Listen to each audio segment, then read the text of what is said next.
నమస్కారం. ఈ సభని అలంకరించిన అతిథులు గౌరవ జిల్లా కలెక్టర్ మరియు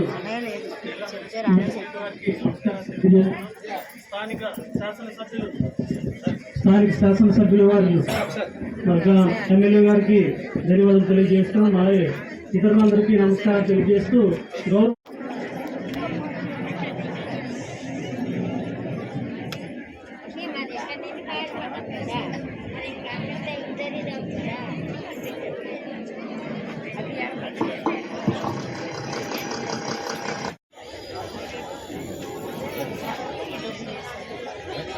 గౌరవ ఉన్న ప్రతి ఒక్క ప్రజ వాళ్ళకు సోషల్ సెక్యూరిటీ, ఎకనామిక్ సెక్యూరిటీ కల్పించే విధంగా ఈ ప్రభుత్వం గౌరవ ముఖ్యమంత్రి వారు ఒక ఆదేశాల మేరకు ఒక విజన్ డాక్యుమెంట్ సిద్ధం. ముఖ్యమంత్రి వారు హైదరాబాద్ ఒక అభివృద్ధికి ఆయనే పునాది వేశారని, ఆ విధంగా మన రాష్ట్రం కూడా అభివృద్ధి చెందడానికి ఈ విజన్ డాక్యుమెంట్ మనం తయారు చేసుకొని ఏ సెక్టార్ పెట్టడం జరుగుతుంది, ఆ విషయం పెట్టడం జరుగుతుంది.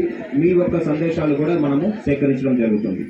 అంతేకాకుండా ఎన్ని ఇళ్లకు మనకి మంచినీరు సరఫరా ఇంకా అవసరం ఉంటుంది, ఎంతమంది నిరుపేదలకు ఇల్లులు అవసరం ఉంటుంది అనేది గురించి కూడా ఈ సమావేశంలో మనము చర్చించుకోవాలి. దాని గురించి ఒక అంచనా తయారు చేసుకొని రాబోయే 5 ఏళ్ళలో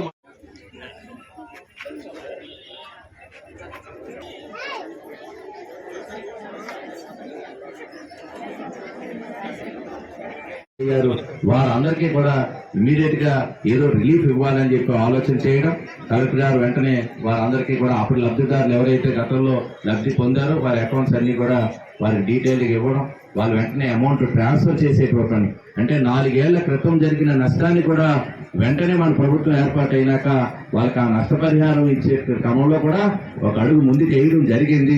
భవిష్యత్తులో ఇంకా ఒక ఫౌండేషన్ పెట్టి ఆ ప్రాంతంలో ఉండేటువంటి హెల్త్ కానీ, ఎడ్యుకేషన్ కానీ, వెల్ఫేర్ కానీ ఇతరత్ర కార్యక్రమాలు కూడా ముందుకు తీసుకెళ్ళడానికి వారికి తగినట్టు ఆదేశాలు కూడా ప్రభుత్వం ఇవ్వడం జరిగిందని చెప్పి మీ అందరికీ మనవి చేసుకుంటూ, మరి ఇలాంటి అన్ని కార్యక్రమాలతో రానున్న రోజుల్లో ఈ ప్రభుత్వాన్ని ఏ నమ్మకంతో, ఏ విశ్వాసంతో అయితే మీరు మాకందరికీ కూడా ఆశీర్వదించారో అదే బాధ్యతగా ఏవైతే ఇచ్చినటువంటి హామీలే కాదు, మీ అందరి సంతృప్తి స్థాయి పెంచే విధంగా, ఆ సంతృప్తి స్థాయి ఏ రకంగా ఉంటే, పరిపాలన ఎంత చేరువుగా ఉంటే దానికి అంత రకంగా మీరు అందరూ కూడా సంతృప్తిగా ఉంటారో ఆ పరిపాలన చేరువుగా వచ్చేటువంటి క్రమంలోనే మరి జిల్లా కలెక్టర్ గారి స్థాయి నుంచి కింది స్థాయి అధికారుల వరకు కూడా అందరూ కూడా మీ దగ్గరికి రావడం జరిగిందని చెప్పి మీ అందరికీ మనవి చేసుకుంటూ ఈ అవకాశాన్ని మీరు అందరూ కూడా సద్వినియోగం చేసుకోవాలని చెప్పి మరొకసారి కోరుకుంటూ ముగిస్తున్నాను.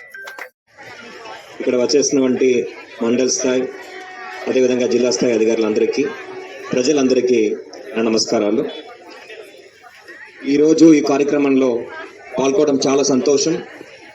ఈ 100 రోజుల్లో ప్రభుత్వం ఏ మంచి కార్యక్రమాలు చేపట్టినాయి అనేది గురించి చర్చించుకోవడానికి, అదేవిధంగా రాబోయే రోజుల్లో అదేవిధంగా మన రాష్ట్రం యొక్క అభివృద్ధి గురించి కూడా మాట్లాడుకోవడానికి ఈరోజు మనం అందరూ కూడా ఇక్కడ రావడం జరిగింది. ఈ 100 రోజులు తీసుకుంటే మనం ఎన్నో ఎమ్మెల్యే గారు చాలా స్పష్టంగా వివరించారు. అన్నా క్యాంటీన్ నుంచి దాదాపు 16,000 జాబ్స్ వరకు ఒత్తి సంక్షేమమే కాకుండా అభివృద్ధి మీద కూడా ఈ ప్రభుత్వం దృష్టి సాధిస్తుంది. దీనికి పూర్తిగా ప్రజాప్రతినిధులతో సమన్వయమై జిల్లా యంత్రాంగం అన్ని కార్యక్రమాలు చేపడుతున్నది. మన ఎమ్మెల్యే గారు చెప్పినట్టు ఈ పెన్షన్ ఒకటే ఈ 100 రోజు మన అచీవ్మెంట్లో ఒక మైల్ స్టోన్ అని చెప్పాలి. గత ప్రభుత్వంలో మనము ఈ పెన్షన్స్లో కొంత ఇష్యూ ఉన్నప్పటికీ ఇమీడియట్గా ఈ ప్రభుత్వం వచ్చాక పెన్షన్ పెంచుకోవడం, అదేవిధంగా 1వ తారీఖే దాదాపు 98% ఇళ్ళకి వీటిని చేర్పించడం అనేది ఇట్స్ బిగ్ అచీవ్మెంట్. అదేవిధంగా సెలవు రోజు ఉన్నప్పటికీ కూడా ఒకసారి 1వ తారీఖు సెలవు రోజు ఉన్నప్పటికీ కూడా మనము ముందు రోజే 31వ తారీఖే ఈ పెన్షన్లన్నీ పంచడం జరిగింది. సో దీనికి ప్రత్యేకంగా నేను సచివాలయ సిబ్బందికి అదేవిధంగా ప్రజాప్రతినిధులకి ధన్యవాదాలు తెలియజేస్తున్నాను. వాళ్ళ యొక్క కృషితోనే ఇది మనం సాధించగలిగాం.